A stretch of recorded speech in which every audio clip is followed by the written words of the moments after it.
360 Headlines is brought to you by Flamingo Paint and Napa Foods, Heaven Black Insecticide Spray and Coil. Dr. Bawumia's campaign team dismisses bribery allegations for Kennedy Agyapong to step down from NPP flag bearer race to be appointed running mates. Also, President Akufo-Addo blames leaders who resort to manipulation of constitutions to prolong terms in office, asserting that democracy in West Africa is in danger. On the international front, more than 100 people flee the Nagorno-Karabakh region in Azerbaijan.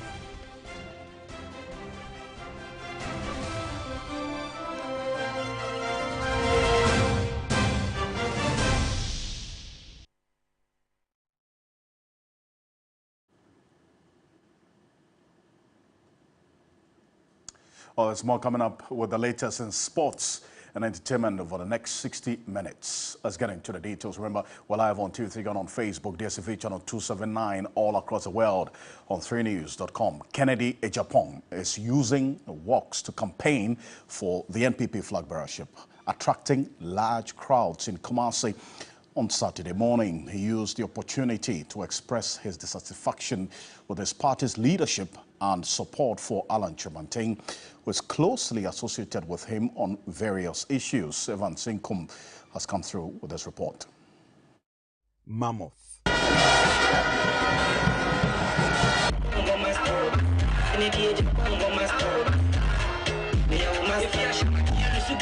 This is the second edition of the Showdown Walk in the streets of Kumasi, the stronghold of the ruling party. Kennedy Agyapong is not new to the political terrain. With barely 2 months for the ruling party to decide on its next flag bearer, Kennedy Agyapong believes hooliganism could hamper the fortunes of the party. Move to me and 4-0 regional chairman, Volta regional chairman, has turned National Council into hooliganism group. Who called National Council the highest body of MPP? Now for 2 months to me, now the prophet and time work at that. Now I dare him. The Ashanti regional chairman, Bernard Ntwibwe Siakon, was also not spared in Kennedy's outburst. I dare you to me to make a mistake, and you will see men in this country. He accused his competitor and current vice president, Dr. Bawumia, of disintegration. Bawumia, a good party, it is said, upon region, the hour slow, when the region way, I shall regional executive to Fwanza, of course, constituency, but the constituency, like a constituency executive to there have not been any presidential race. And now flag bearership, one particular candidate, all chief executives supporting him, all regional chairmen supporting him, and some chairmen of constituencies are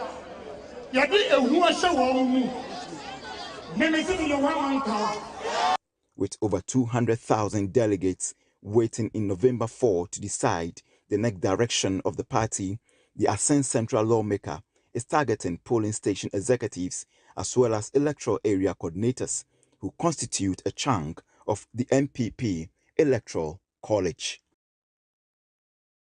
Meanwhile, the campaign team of Vice President Dr. Mahmoud Bawumia has denied claims that Kennedy Agyapong was bribed to step down from the NPP flag bearer race. According to Dr. Bawumia's campaign team, it is not true that Kennedy Agyapong was approached to be running mates for the vice president.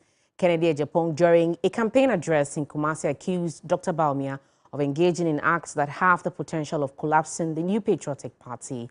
But the campaign team of Dr. Bawumia has refuted the claims, adding that the vice president is not in any way collapsing the party through intimidation. A statement issued by the campaign team noted the vice president will not respond to such provocative attacks, but will focus on his vision for the party and the country.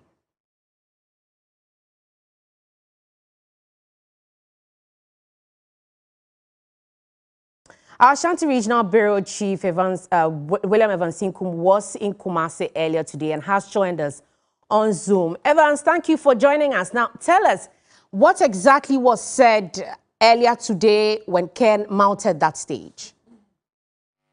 Well, so Ken said some people approached him, quote unquote, trying to induce him just to step down and also allow Dr. Mahmoud Bawumia to run solo.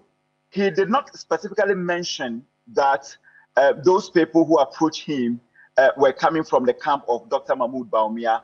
However, he was very explicit about the intent. And this was what he said when he mounted the stage to address a charged crowd. Now, what was the reaction when he was saying all of these things on such a big stage? Well, so, I mean, as usual, the charged crowd were chanting. And in fact, he was saying that to tell them that under no circumstance should they allow themselves to be induced or allow somebody to buy their conscience going into the November 4 presidential primaries, I mean, of the ruling New Patriotic Party, because it is a crucial time. And whatever happens on that day will define that path for the NPP, or will determine as to whether the ruling party is going to have the very best of fortunes going to the 2024 general election. So he was emphatic and that under no circumstance should any delegate allow his or herself to be induced by any of the candidates. Well, while talking about these bribery allegations, Evans, at any point did he drop names or drop any hints to suggest that these persons were the ones he was referring to? Well, he did not mention a name, but maybe you would want to make some inferences, especially when he said that the intent was to the intent was to just for him to step down and allow Dr. Mahmoud Bawumia to run solo as far as the November 4 primaries or presidential primaries by the NPP is concerned. But to say that he specifically mentioned name among the very people who he alleged called on him to allegedly induce him, he did not mention any name. Well, Evans, in wrapping up, did Kennedy Agyapong at any point, give indications on the next chapter of his campaign? Well, so he said that he's going to continue to embark on a vigorous campaign. He told the charged crowd not to expect him giving out or doling out money just to convince or appeal to the conscience of the people, but to vote for somebody who really understands the tradition of the party and also who really understands the culture and also would want to help the grassroots. And so that has been his campaign message. But let me also say this. From his gestures, it does appear that anything that will make him believe that some elements in the party are trying to at least undermine or scheming to undermine his, fortunes as far as the November, 4 primaries is concerned, it does appear that he's going to take, action. And he specifically mentioned that any attempt by any element in the party to do that is going to launch another showdown. Thank you for those updates. Thank you very much. William Evans Inkum is our Ashanti Regional Bureau Chief there, giving us all of the details when Kennedy Agyapong mounted the stage in Kumasi earlier today. Well, let's stay a bit further with the issues related to Dr. Bawumia and matters arising. One of the members of his campaign team has also attributed Alan Kyerematen's decision to break away from the NPP as a way of pursuing his own ambition to be president or flag bearer by all means. Speaking on key points earlier today, he added that the former trade minister had no genuine reason to quit the NPP and that the decision would have no effect on the party's performance in the upcoming general elections. The 2024 elections are approaching and the race for the New Patriotic Party's leader is fierce. On September 25, Alan Kyerematen announced his resignation from the party to form the Movement for Change and contest the 2024 election. as an independent candidate. He cited varying issues within the party as his reason for breaking away. The party has been hijacked by a selected group of party leaders and elders, government appointees, behind the curtain power brokers, and some unscrupulous party apparatchiks. Alan Kyerematen was a member of the NPP from its inception in 1992. He made attempts leading the party in 2007, 2010, 2014 and 2023, all to no avail. Speaking on key points, presidential staffer Dennis Miracle Abuaje stated that the former Minister of Trade and Industry's decision to break away from the NPP was driven by his ambition.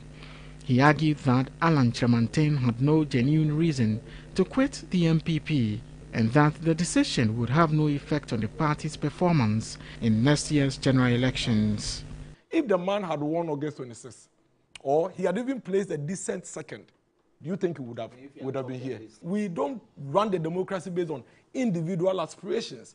That issue of trying to make it look like Alan has no genuine reasons to quit the NPP. Since 1992, there has been several defecting candidates who have contested in elections. Charles Rekubrobe left the NPP to form the UGM in 1996. Gusitano quit the NDC to form the NRP in 1999. Ubeda Samoa left the NDC to form the DFP in 2006. Nana Kunedu Ajiman Rawlings in 2012 quit NDC to form NDP. Although independent candidates do not make meaningful impact in elections, political scientist Dr. Asa Asante believes Alan may be able to rock the boat of the NPP in the 2024 elections. All the political parties, the smaller ones, I'm talking about the minor part, their performance put together did not go beyond what, 4%. How can a third force or an independent candidate win? But what that person can do is that he can also rock the boat of the party that he has come from. If he is a strong person such as Alan, there is no doubt about that. MP for South Dai, Roxin Dafiamekbo, says the NDC is not taking lightly Alan's breakaway. He indicated that the situation is being monitored and strategies will be crafted accordingly. We are studying carefully his departure from the NPP, and we are taking it very seriously to craft strategies to determine whether or not his departure will adversely affect us or will not to our benefit. It's a matter of studying how the political terrain goes. The path is being set for the elections, and the question is whether or not Alan Kyerematen will make history as the first independent candidate to emerge victorious in the 2024 elections.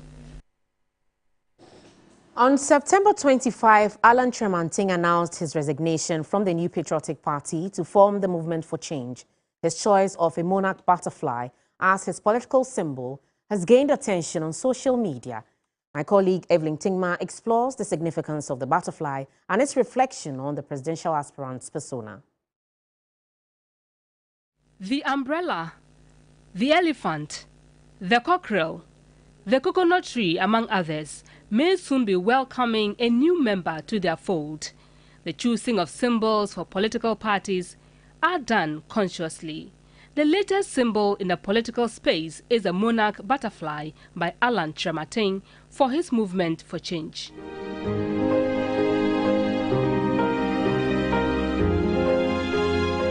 But a butterfly? Well, since the outdooring, social media has been agog with comments on Alan's choice of the monarch butterfly. But what actually does the butterfly stand for or mean? A quick search reveals monarch butterfly is the king of butterflies and the most beautiful of all butterflies in the world. It is also said to be among the most easily recognizable of the butterfly species. They represent strength, endurance, spirituality, trust, transformation, and evolution. Some have argued that the butterfly reflects the persona of Alan Kyerematen, particularly his strength, endurance, and transformation, which could be described as his trump card. Well, Alan might have assessed himself and his movement very well before choosing this symbol as is done by political parties. But could there be any other meaning? When it's using the butterfly, what goes into my mind, I immediately start thinking about Muhammad Ali, the famous boxer. I remember when he was going to fight one of the great champions then and take the title. He says he will fly like a butterfly and sting like a bee. And that's exactly what he did. He was able to knock down that challenger. Maybe he's going to fly like a butterfly and sting like a bee, honeybee, I mean. So we shall see. With all the beautiful things said about the monarch butterfly and with Alan Kyerematen promising change for the people and of course the country, one can only wait and see what he and his team can do. Evelyn Tenkma, TV3 News, Accra.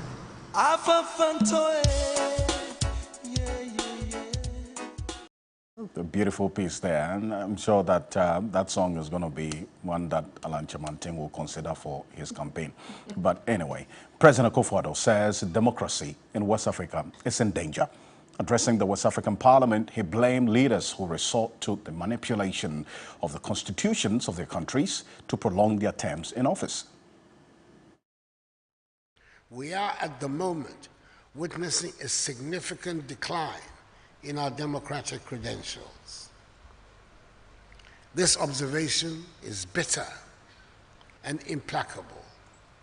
Today, 4 ECOWAS member states are led by military governments as a result of coups d'etats. This sad and unfortunate development has created a state of palpable anxiety and tension in every corner of the region, raising the specter of regional instability, which we thought had been banished forever. Equally abhorrent is the culture of violence and disputes that characterize the periods of electing some of our leaders. Democracy in West Africa is in danger, and we must work even harder to entrench the principles of democratic accountability in the citizenry. In my opinion, regional democracy is currently facing 3 serious threats. Firstly, is the attempted confiscation of democracy by elites who engage through legal antics in the manipulation of constitutional rules and the subjugation of the institutions of the Republic with the sole aim of remaining in power.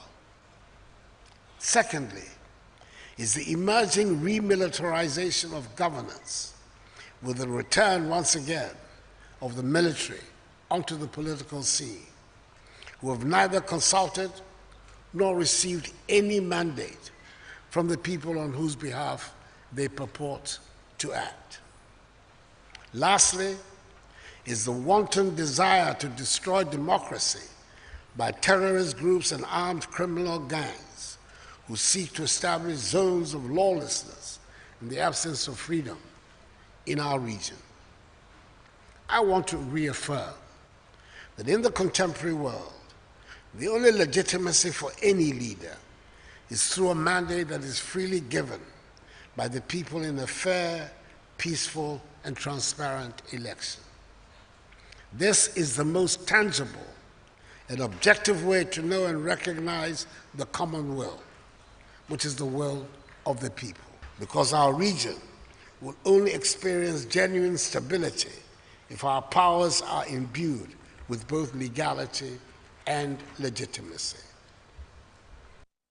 Well, let's say a bit further on this. Professor Vladimir Ntwe-Danso is an international relations expert and security analyst as well. Is joining us. Thank you, Professor Vladimir Ntwe-Danso, for time here on News 360. The president is speaking the obvious, is it not, about the state of democracy in the sub-region being in danger. But does the sub-regional body appreciate this reality of the democracy being in danger in the sub-region?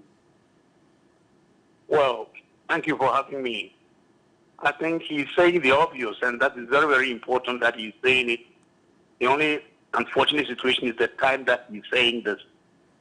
the three issues that he raised, the hiccuping nature of democracy in our sub-region, due to one, terrorism, two, state capture by the elite, and three, remilitarization. These are all very true and very important. The point is this, that this thing starts today. Terrorism has been on our necks since 9/11. It has changed forms, and we're watching. In fact, if you watch Africa, 70% of all terrorist activities in Africa are in West Africa. 70%. And the regional body has not done much about it. Again, when you talk about remilitarization, the West Africa is on top of the league table, and we are not seeing anything. Again, the state capture, especially when the elite manipulate the constitution, we have evidence of them so much.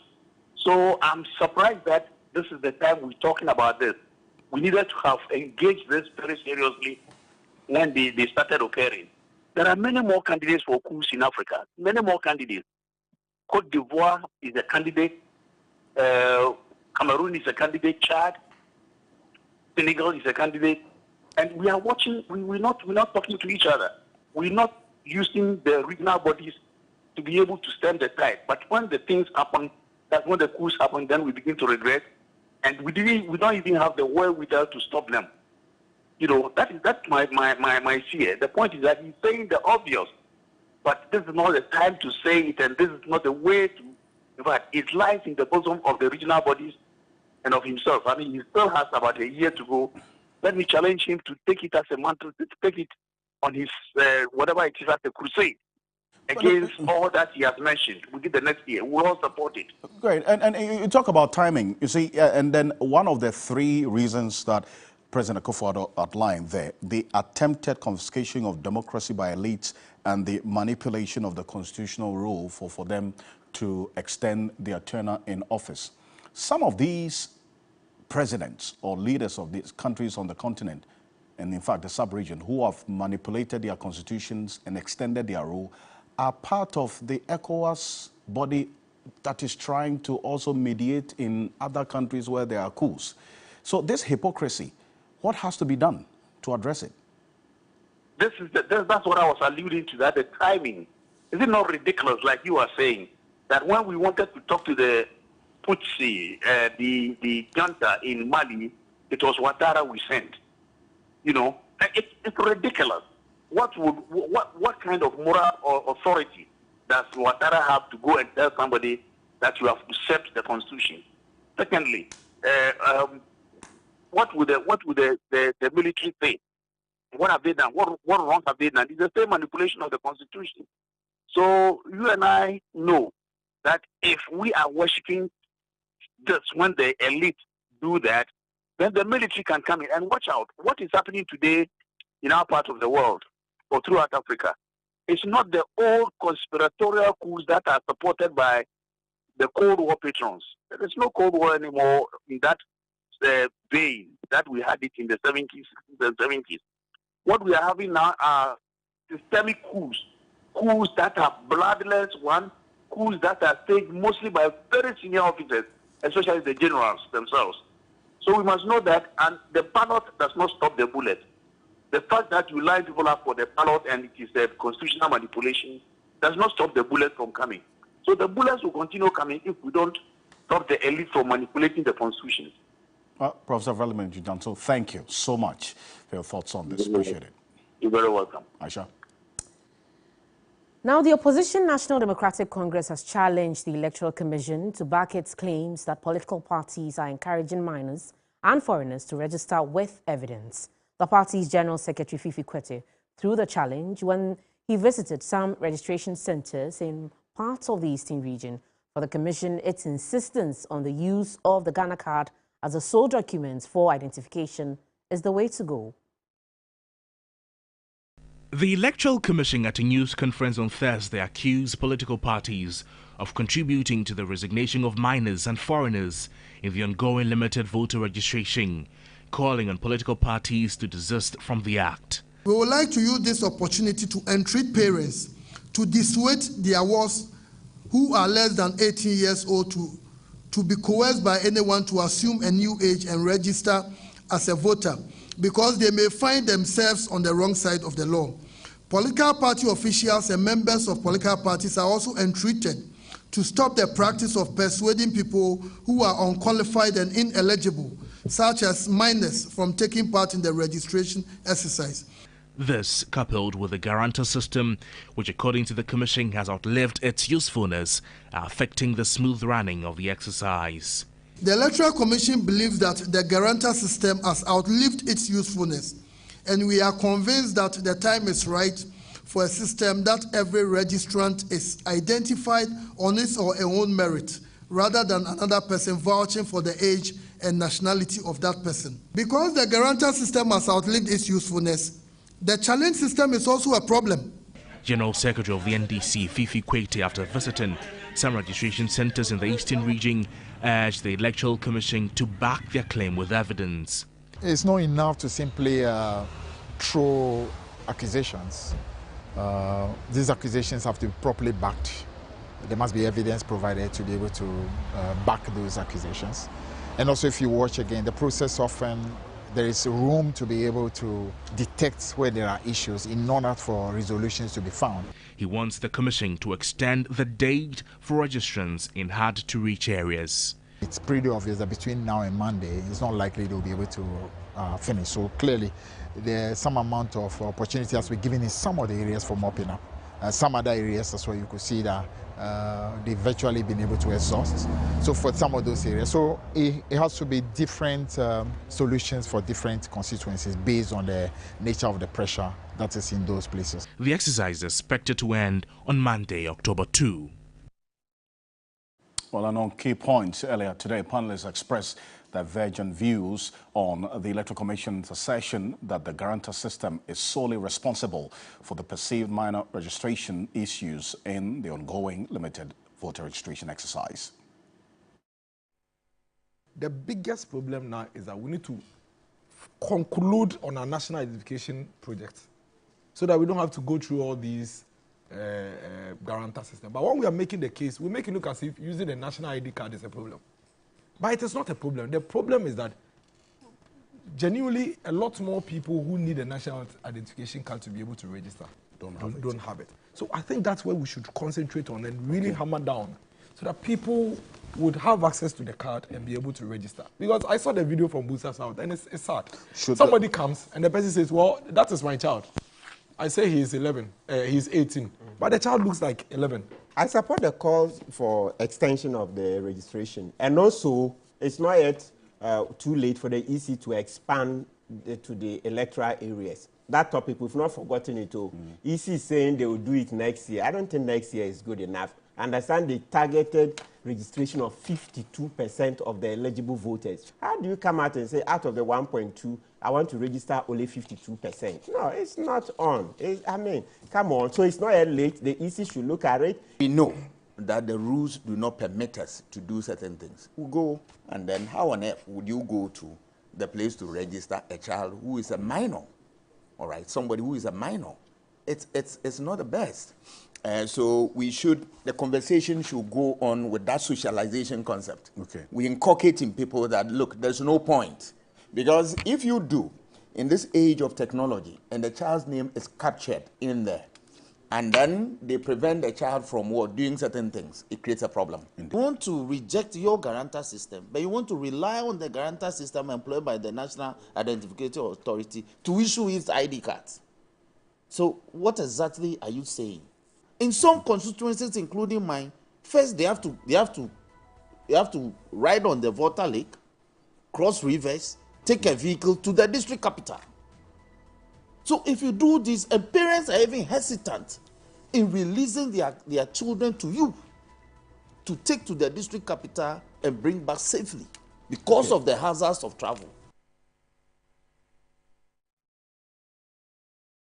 Stay with us here on News 360. We have some more news for you right after this.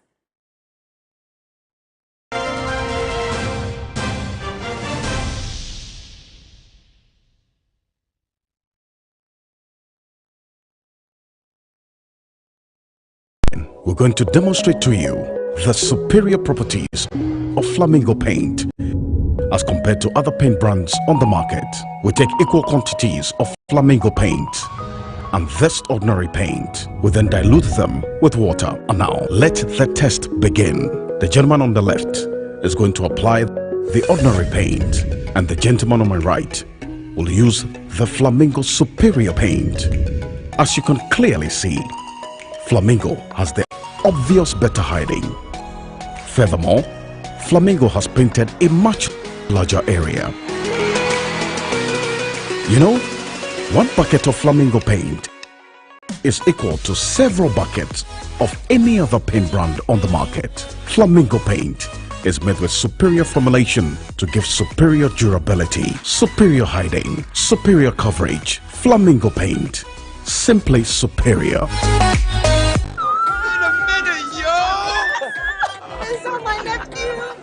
Wow, this place has changed, yo!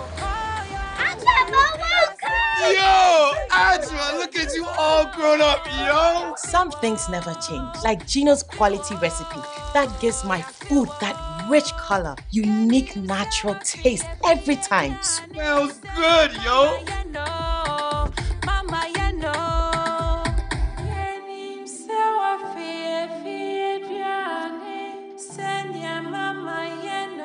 Hey, sister, we the wap Ponsano and Casa, just like I remember. Uncle Ebo, hurry up and let's open the suitcase. Ajua, chai, name shrink pa. Best jollof I've ever eaten. Wow, this is real jollof, mommy. Gino dear, Emma Adriana de Ankasa. Say Gino dear, fie. It's delicious, yo! This advert is FDA approved. The 2023 district level elections will be held on the 19th of December 2023 from 7 a.m. to 5 p.m. When you vote assembly and unit committee members into office, you give them the authority to plan, budget and implement decisions on your behalf, because district assemblies and unit committees are responsible for the development of the areas within their jurisdiction. The assembly determines how much to spend on essential services and infrastructure, for example, healthcare facilities, schools, sanitation services, public transportation, the supply of clean water, local economic development and security measures within the locality. There is no discrimination against eligible candidates and voters. We must endeavor to vote for the right candidate irrespective of gender, ethnicity or disability. A vote for the right candidate is a vote for development. All Ghanaian citizens of 18 years and above with valid voter ID cards should turn out in their numbers to vote for their preferred candidate. Political parties are not allowed in district level elections. Do not sell your vote to any political party undercover. Remember, district level elections happens once every 4 years. The time is now. Your vote is your power. Get involved. This message is brought to you by the Ministry of Information with support from the Governance for Inclusive Development program implemented by GIZ and commissioned by the German Ministry of Economic Cooperation and Development. Whenever you fly to space or take your first step as baby, SoftCare always stays with you. New SoftCare Space Series is rooted from space technology. Keeps you dry and comfortable for 12 hours long. Offers you the most effective protection during your space journey. SoftCare. Protect your leap.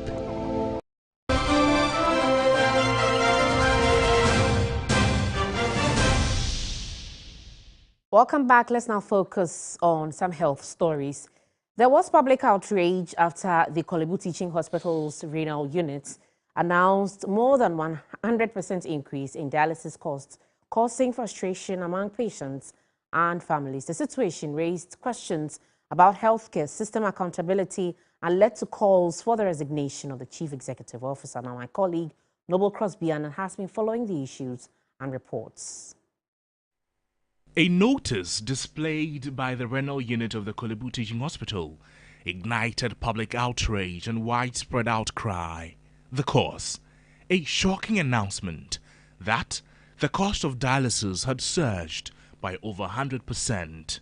The public's response was swift and vehement, forcing a retraction of the new fee. It emerged that the fee hike had not received the necessary approval from Parliament.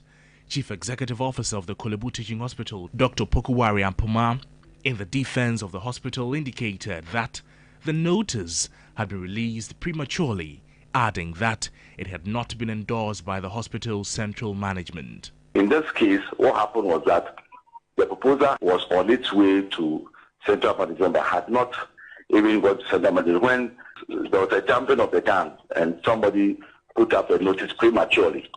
A research development fellow at the Center for Democratic Development, Kwame Sapon-Asiedu, found these explanations unconvincing. That is too much of a fine story for a public office holder to be telling us all. It just doesn't add up. He insists Dr. Pokuwari Ampoma, the hospital CEO, has questions to answer. We should start asking questions of the chief executive as to whether his position has become untenable. And we shouldn't just accept his explanation, hook, line, and sinker. A private legal practitioner and political commentator, Martin Kpegbu, for his part, called for the hospital CEO to acknowledge the mistake and issue an apology. Response. I think the CEO is taking us for fools. So, yes, he is lying to the public and thinks. Does he forget that he works with people? Just come out and say, "Oh, we made a mistake. We are sorry. We've reversed it." For Member of Parliament for South Roxanne Nelson Defiemekbo, the Kolebu dialysis saga is an alarming indication of the cracks in Ghana's healthcare system. As a people, these conditions are becoming predominant as part of our healthcare delivery system. So I think that we need a national medical fund. It is not beyond us. Or alternatively, we amend the National Health Insurance Act. Kwame Sapon-Asiedu also called for a comprehensive review of the healthcare system, a sentiment echoed by presidential staffer Dennis Miracle-Abuaje. Without limiting it to the dialysis or renal disease, we need to have an honest conversation around our healthcare system, starting from preventative measures. Why don't we have a system to support this? Why did we create an exception for them from the National Health Insurance? I genuinely think that if the National Health Insurance, as we've created it, doesn't have enough resources to be able to handle this, then maybe we should flip. Dennis Miracle-Abuaje further urged the hospital to reimburse patients who had paid the illegal fees and provide them with compensation. They should give all the people who paid that money back to them. They should call them and reverse their money and even compensate them some customer service recovery, give them some 2 or 3 free dialysis because it is an illegal charge. Meanwhile, the Ministry of Health has launched an investigation into the circumstances surrounding the illegal fees charged by the hospital, an incident that saw 6 patients paying the unauthorized fees, according to the hospital CEO. Well, we have eyes on this matter and definitely be updating you every step of the way how things play out. But in the fight for change, a former ambassador to the Netherlands stands as a beacon of advocacy. Dr. Eunice Broekman-Emisa will be honored with the Alternative Nobel Prize Award. She shares her relentless and tireless efforts to liberalize abortion laws and improve safe abortion access with Emmanuel Samani. Eunice Broekman-Emisa, a Ghanaian physician, has been instrumental in promoting safe abortion access in Africa for 3 decades. She has led advocacy, sensitization programs, and training on women's reproductive rights, uniting healthcare providers, government officials, lawyers, and activists. I was socialized to believe that abortion was wrong.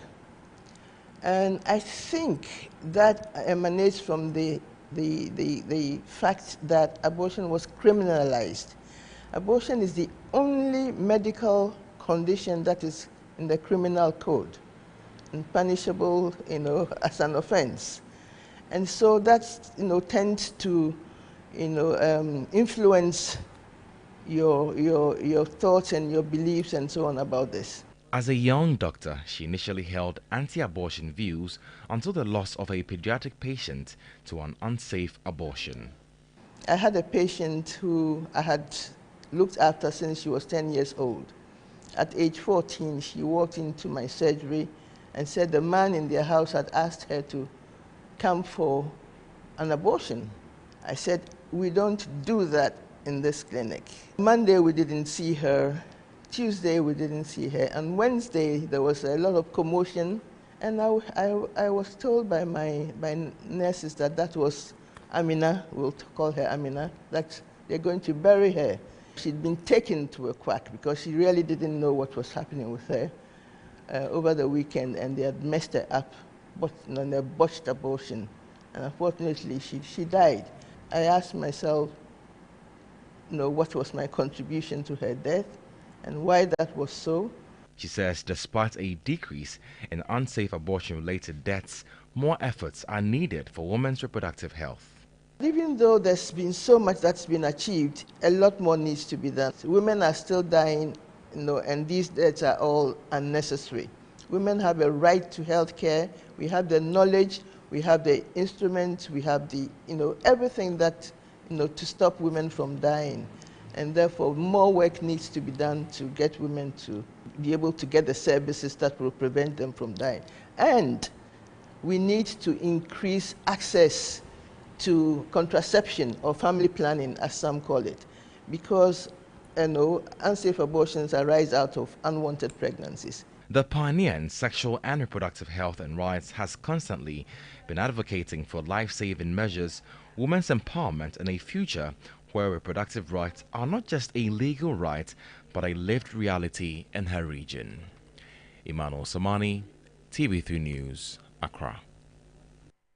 To some other stories this evening, a move by city authorities to ban the operations of tricycle taxis within the Central Business District of Kumasi was met with fierce resistance in August earlier this year. Series of clash between the operators and the security personnel were recorded during the enforcement period. Weeks after the enforcement, my colleague Ibrahim Abubakar returns to the restricted areas to find out how effective or otherwise the ban has been. Enforcing the ban on operations of tricycle taxis in some business centers within Kumasi was defied at the early stages.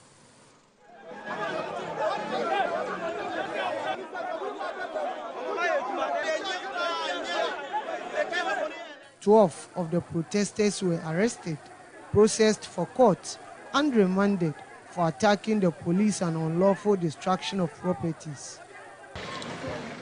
More than a month after the enforcement, there appears to be some successes. A walk in Edum, Kejetia, and Dr. Mensa paint a picture of full compliance by the operators. Not a single tricycle taxi is found operating within the restricted zones. The tricycle operators have complied with the restriction directive despite putting up fierce resistance at the beginning of the enforcement. This is as far as they can come. When they get here, this is the boundary, then they will have to make their way to racecourse. Most of the tricycles now operate at the racecourse market, which is meters away from the restricted areas.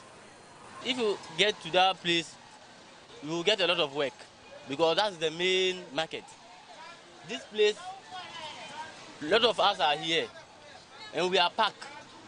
We don't get passengers. Come and look at the racecourse road. Look at how the road is. How will you enter their work? We are just suffering. We even heard that they will be giving us sticker, but they should find means and ways and do it fast so that it will help us. Congestion within the Central Business District has seen some level of improvement, but city authorities want to do more to further decongest the area. Head of Transport at KME, Randy Wilson, said they've begun collecting data on trotros and taxis operating in the CBD and will soon limit the number to operate in the area by issuing stickers. We've started the data collection process about a month ago, and we're supposed to have completed by now and use that to issue the stickers and start the enforcement from the 2nd of October. If anybody does not have it, the person wouldn't be able to come into the CBD. The KMA says it is committed to decongesting the Central Business District in a sustainable manner. Ibrahim Abubakar, TV3 News, Kumasi. It's live here on News 360. Stay with us. We'll be back shortly after this quick break with more.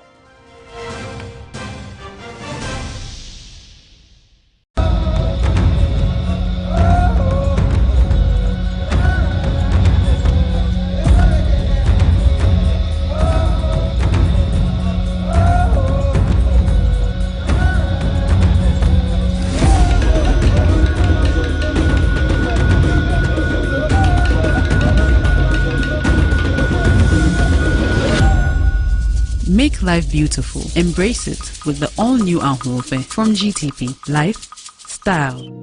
Are you tired of struggling with bad financial situations? At Quick Credit, we understand the difficulties that come with transitioning to a better one. That's why we're here to simplify the process for you. With loan facilities from 1,500 cedis upwards, all you have to do is call and we will take care of the rest. All you need is your national ID. No savings, no collateral, no susu, no deposits, and no account opening required. Quick Credit has you covered. Whether you're expanding a business, starting a new one, facing an emergency like school fees or funeral expenses, or even just in need of a salary loan. What are you waiting for? Call Quick Credit today. 0302 200 390 or 059 692 0833. We do not give loans via the internet. Quick Credit is regulated and licensed by the Bank of Ghana. Terms and conditions apply. Quick Credit. Lending made simple. Wait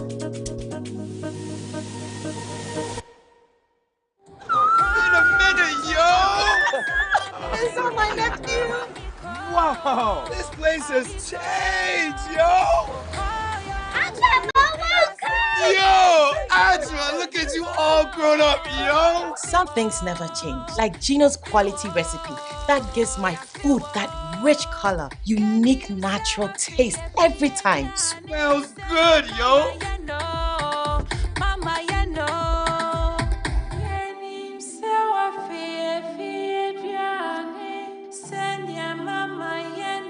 Hey, sister, we the Wapun Kasa, just like I remember. Uncle, hurry up and let's open the suitcase. Ajua, chai, na me shrink quite far. Best jollof I've ever eaten. Wow, this is real jollof, mommy. Gino dear, Emma Adriana de Ankasa. Say Gino dear, fie. It's delicious, yo! This advert is FDA approved. And is brought to you by Bell Pack Tissues.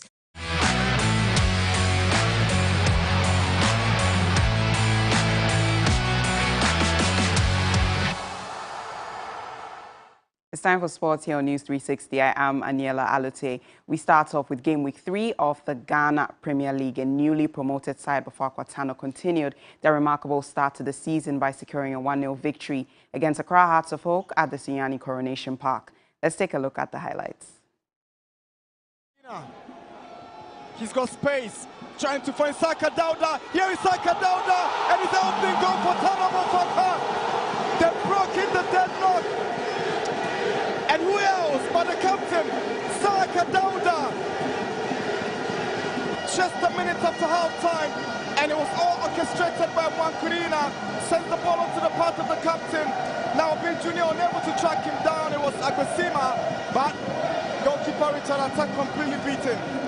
All the fans are waiting for is the final whistle. He's already blown his whistle, and that's the end of the game here at the Sunyani Coronation Park. Bafakwa have beaten Accra Hearts of Oak. Their first meeting in the Premier League in 16 years. And Bafakwa have picked maximum points. Their second win of the season. And this is a big win over the Phobians. Forget about the margin of the scoreline.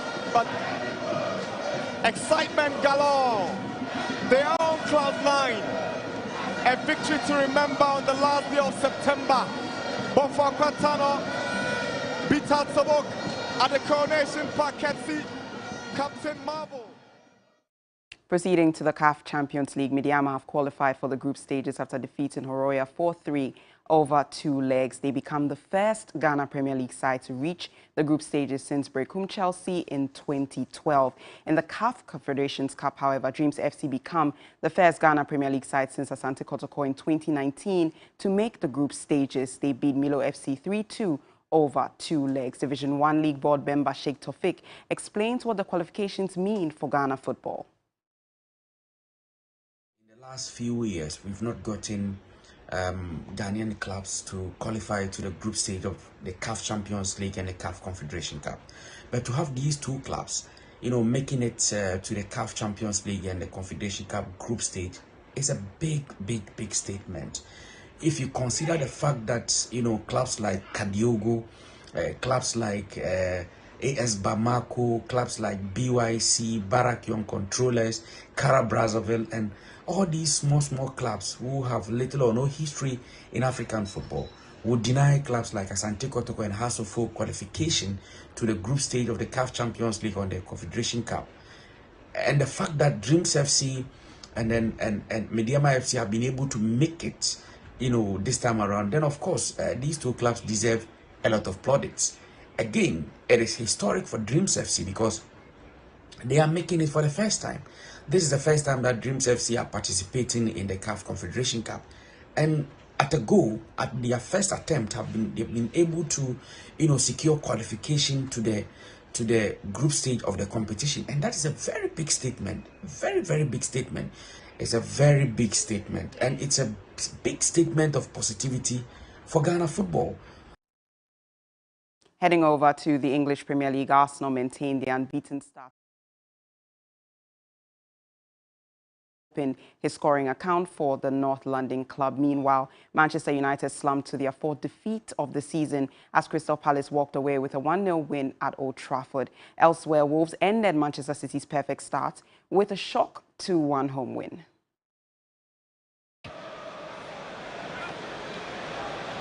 Gay has already gone close. It's come right the way through, and it's been hammered home magnificently by Joachim Andersen. Brilliant finish. First time strike, and Onana had no chance, and it's Palace who go in front after 25 minutes. What a finish this is. I'll tell you what, it's top draw from Andersen. Really positive from Pedro Neto. Cunha busting a gut to get into the centre. And it's in! And it's deflected past Ederson. And Wolverhampton Wanderers have taken the lead. Corners and free kicks. Foden and Alvarez. Straight for goal this time. And straight into the top left-hand corner. Jose Sarr thought it was going to the far post.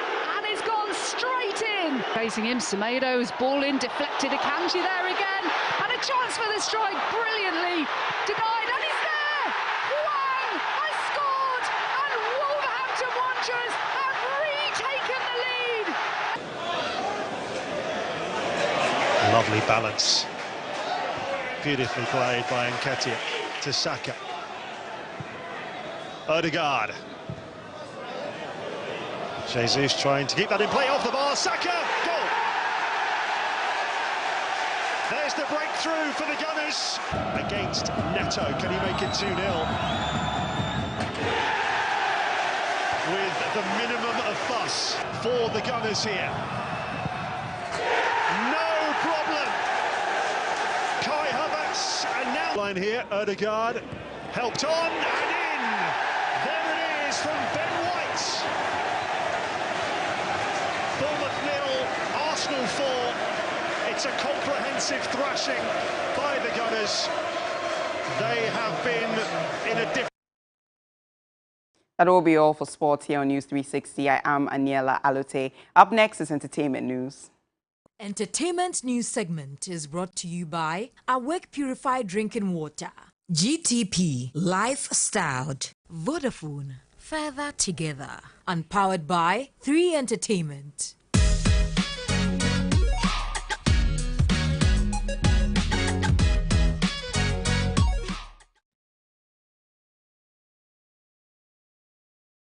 In entertainment news tonight, the late Ghanaian music legend Kwadwo Akwabwa, also known as Akwaboah Sr., has been laid to rest. The prolific singer and songwriter was laid to rest earlier today at his hometown, Trede, in the Ashanti region. The funeral rites of the veteran musician was attended by legends like Amachi Dede, Kojo Ntwi, Bessa Simons, Rex Soma, and Kechi Kwame Appiah. Other entertainment personalities, including Kwabena Kwabena Fameye, Kofi Kinata, and rapper Strongman, were also present to pay their last respect to the late master keyboardist. Akwaaba seniors remembered for songs like Arechitre, Hineme, and Face to Face.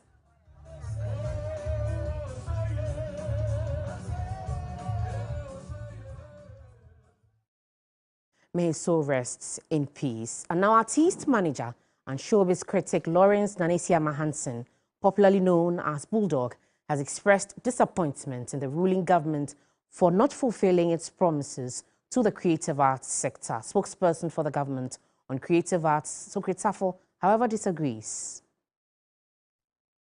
Are you saying that you're disappointed? We can't say for a fact that everything they promised they have not fulfilled. In 2016, there was a promise for the Creative Arts Council to be set up. Look, wait, and I have bits and pieces of their manifesto here. Okay. They said, we will set up a creative arts fund to support artists. Have they done that? In addition to completing the theater in Kumasi, we will construct new theaters in Takrady and Tamale. Have they done that? He says work is ongoing. Oh, please. Please. This is why some of us get angry and speak the way we speak. Okay. We get angry because when the thing is written there, that it will be done, and now they say it's ongoing, when will they finish? It's not as if MPP comes to sit and lie. Yes, the thing has delayed. It's delayed because everybody who has been in government will tell you sometimes to get some of these things taken off is not easy. Somebody sits down and says that there's nothing going on in the arts. Beyond the return program, which metamorphoses into December in GH as we have it now, do you know the kind of contribution it gives to the arts, including Bulldog, who is managing artists? It takes a government to come up with ideas. And so far, anybody who will tell me that comparing the MPP government today to what we had in NDC time, you will tell me that that person is that blind or deliberately sleeping. Okay. Well, Nigerian singer Brymo has criticized Grammy Award-winning artist Burna Boy, noting that he is unoriginal, cheap, and fake. According to Brymo, every song written by Burna Boy is a sample of another artist's music, and most of his slogans are also not originally his. The Yellow Album singer rubbished the quote Jesus of Afrobeat and quote tag bestowed on the last singer, adding that he is confused as to how the self-acclaimed giant of Africa got a Grammy for his genre of music.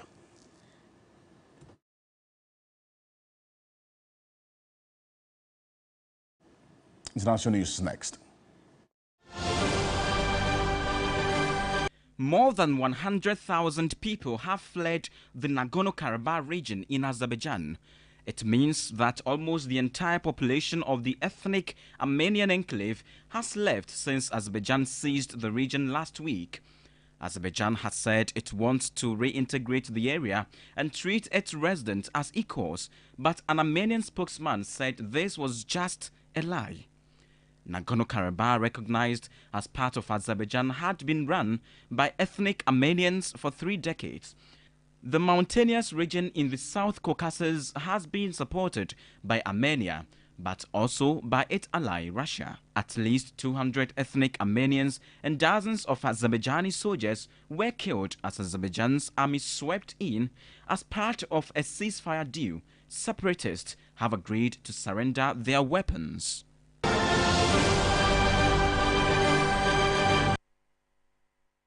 Well, there's more news on 3news.com. Thank you for staying with us. I am Alfred Akonse. My name is Aisha Yakubu Halid. Have a good evening and enjoy the rest of our program.